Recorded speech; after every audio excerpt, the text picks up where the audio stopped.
Few men over the last century can have experienced such a change of fortune as Philippe Pétain. During the First World War, Pétain was hailed as the «savior of Verdun», helping the French keep the Germans at bay during the 1916 Battle of Verdun. In May 1917 he was made Commander-in-Chief of French forces. Following the German invasion of France in May 1940, the well-respected 84-year-old was asked to form a government. Seeing the French army defeated, the «hero of Verdun» asked for an armistice. On the 22nd of June, 50 miles northeast of Paris, the French officially surrendered, the ceremony taking place in the same spot and in the same railway carriage that the Germans had surrendered to the French on the 11th of November 1918. Northern France, as dictated by the terms of the surrender, would be occupied by the Germans, while southern France, 40% of the country, would remain nominally independent with its own government based in the spy town of Vichy in central France, 200 miles south of Paris. Pétain would be its head of state.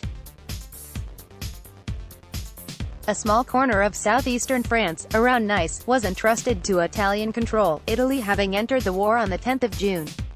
In October 24, 1940 at Montoire, Philippe Pétain met Hitler, and although Pétain resisted Hitler's demands that France should participate in the attack on Britain, photographs of the two men shaking hands were soon seen across the world, evidence of Vichy's complicity with the Nazis and him personally as a traitor to France.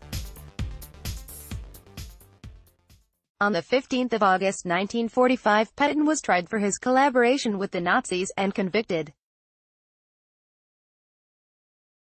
The 89-year-old marshal was sentenced to death by firing squad. De Gaulle, however, stepped in and, taking into account Pétain's age and his First World War record, commuted Pétain's death sentence to life imprisonment. Pétain was imprisoned, in relative luxury, on the island of Ile d'Yeu, on the Atlantic coast of France. Increasingly frail, he needed constant care. He died on the 23rd of July 1951, aged 95. Pétain is buried in a marine cemetery, Cimetière Communal de Port-Joinville, near the prison. Calls are sometimes made to re-inter his remains in the grave prepared for him in Verdun.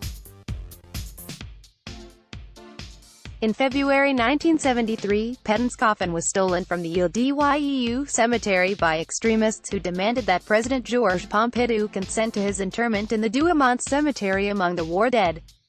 Authorities retrieved the coffin a few days later, and Pétain was ceremoniously reburied with a presidential wreath on his coffin, but on the Ile d'Yeu as before.